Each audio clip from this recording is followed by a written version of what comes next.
76ers held off the Boston Celtics 102-100 at the Xfinity Mobile Arena, improving to 7-4 on the season and 4-2 at home. The game was a back-and-forth affair, with Philadelphia pulling away in the fourth quarter thanks to key baskets and clutch free throws. Jalen Edwards led the 76ers with 22 points, hitting all 8 of his field goal attempts and converting a perfect 1 of 1 from the line, while Philadelphia's balanced attack, including solid three-point shooting, 38.9% and 16 fast break points. Boston's Jaylen Brown kept the Celtics in the game with 24 points, but Boston struggles from the field, 39.1%, and Philly's defensive pressure in crunch time proved decisive. The 76ers capitalized on Boston's turnovers, scoring 15 of 11 Celtics miscues, and outpaced them in the paint 40-30. Despite Boston grabbing 53 rebounds to Philly's 44, the 76ers' efficient shooting and timely plays secured the narrow victory in front of 19,746 fans. Take you around the league now. The Knicks stay perfect at home, 133-120. Is the final with a win over the Grizzlies. Jalen Brunson led the way with 32 points and 10 assists, while Karl Anthony Towns added 21 points and 13 rebounds as the New York Knicks improved to 7-0 at home with a 133-120 win over the Memphis Grizzlies. Under new coach Mike Brown, the Knicks have been on fire offensively, averaging 130.2 points during a 5-game home winning streak. Mikal Bridges scored 22, OG Anunoby added 16, and Jordan Clarkson proved 13 off the bench. New York's explosive stat included a 12-0 run to close the first quarter and a 7-0 burst to open the second, boating a 77-54 halftime lead. Memphis cut the deficit to 10 in the fourth, but Brunson's steady play sealed the win. For the struggling Grizzlies, Jaren Jackson Jr. and Oldham each had 19 points, and John Morant posted a 16-point, 10-assist double-double, but shot just 4 of 14. The Knicks are off to their best home start since 2012, when they opened 10-0 at Madison Square Garden. Up next, Grizzlies at Boston on Wednesday. Knicks host Orlando on Wednesday. Raptors stay hot. They top the Nets 119-109 in Brooklyn. Brandon Ingram scored 25 points, and Emmanuel quickly added 24, including 10 in the fourth quarter as Toronto Raptors beat the Brooklyn Nets 119-109.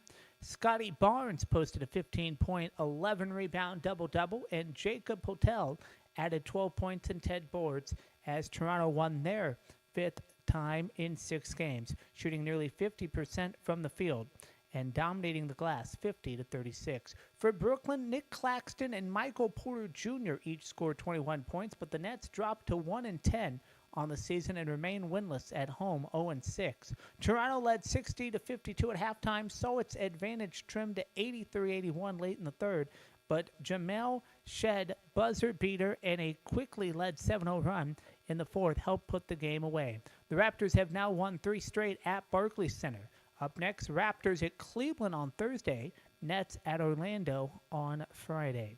To college hoops, Louisville outlasts Kentucky 96-88 in Battle of the Bluegrass.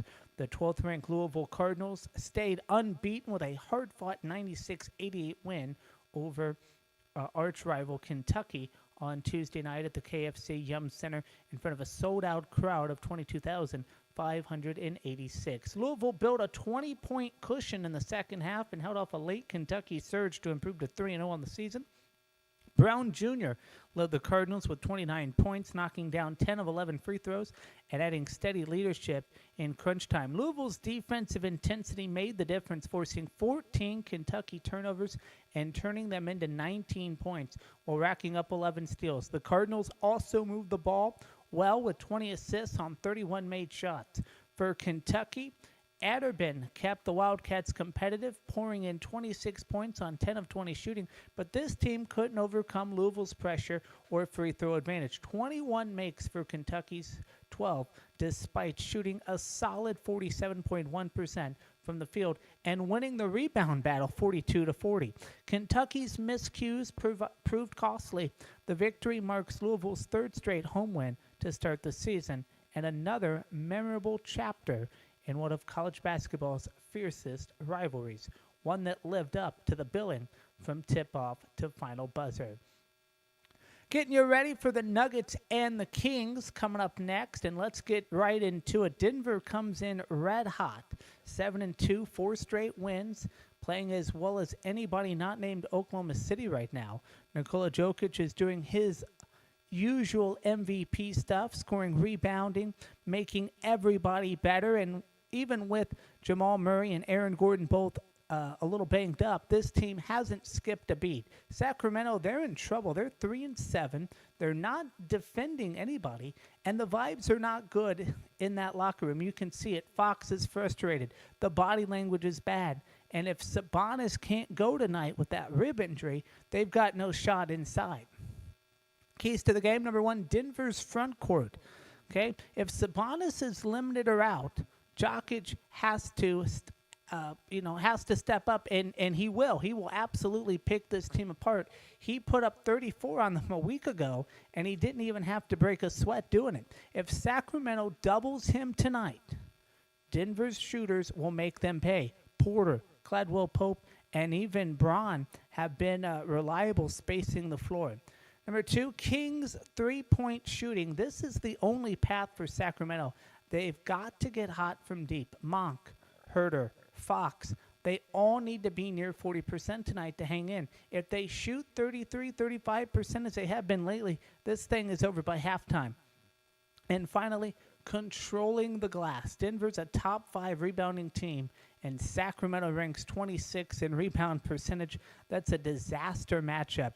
Murray, who's been quietly strong on the boards, could hit that over 3.5 rebounds prop easily tonight. So here's tonight's pick and play. Look, the number's 8.5.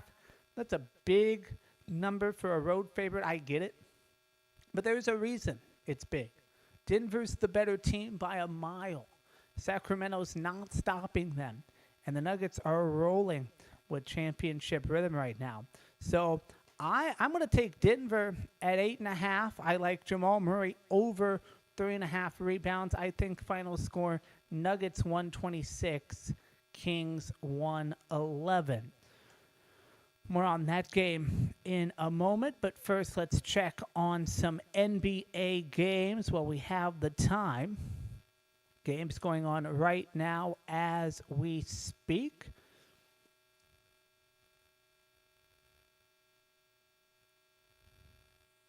Pacers taking on the Jazz, and this was close earlier, but now the Jazz have pulled away 100-78 with 4:29 left to play in the third. Markkanen has 27 points for Utah. College basketball, games going on right now. Gonzaga taking on Creighton, and this is high-octane offense. And it's still close, 34-30. Gonzaga leads it with 4 minutes left to play in the first. Other games around the country get you caught up on. Number 4, Duke defeated Army 114-59.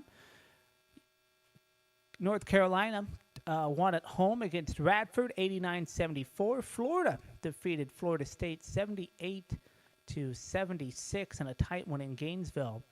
Games going on right now. BYU holds a lead against Delaware 70-57.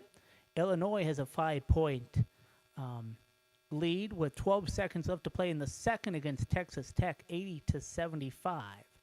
Arizona taking on NAU 77-39. Wildcats with 2:36 left to play in the second. Counting you down to tip off between the Kings and the Nuggets.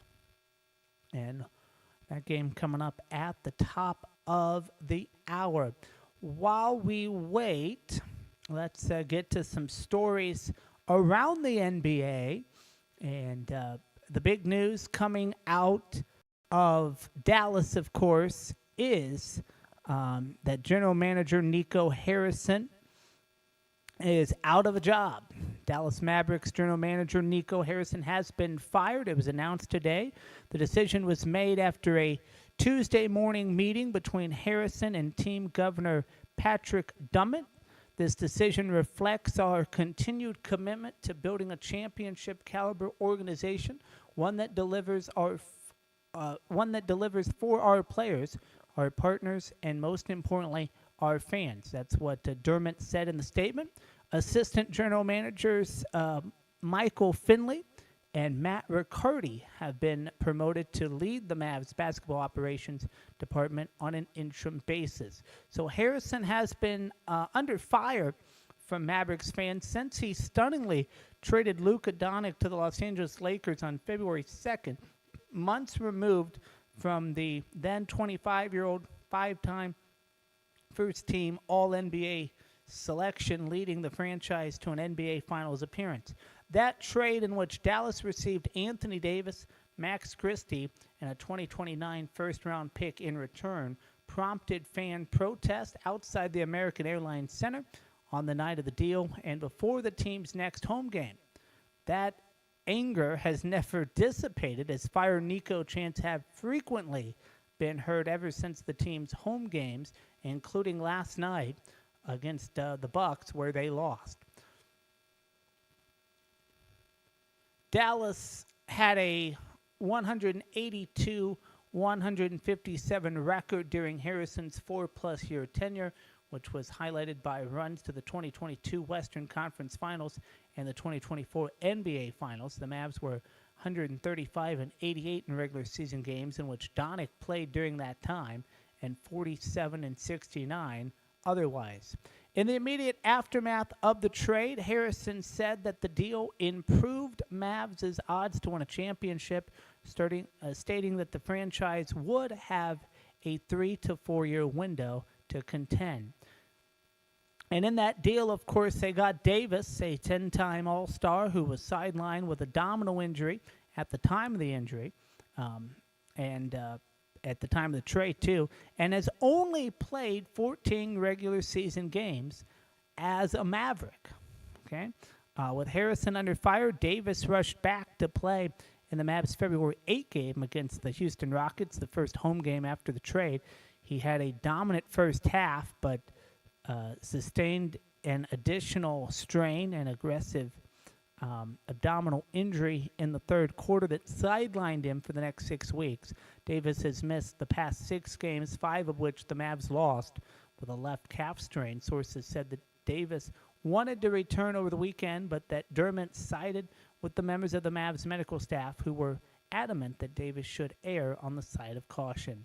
Dallas star guard Kyrie Irving suffered a torn ACL in early March that ended his season, and there is no set timeline for his return to this season. So the injury-ravaged Mavs have tumbled out of the playoff picture after the trade, getting eliminated by the Memphis Grizzlies in the final Western Conference play-in game, an incredible stroke of luck in the NBA draft lottery, cashing in a 1.8% odds to claim the first overall pick and the right to draft Cooper Flagg proved some hope for the franchise's future. However, Dallas's poor start and the fans' relentless agent against ultimately sealed Harrison's fate. So we'll have more on this story tonight on the Ryder Report. Games going on right now as we speak. Utah leads Indiana 106-84. We are, of course, getting you ready for Denver and Sacramento coming up in about 5 minutes from now. Check in on some men's hoops.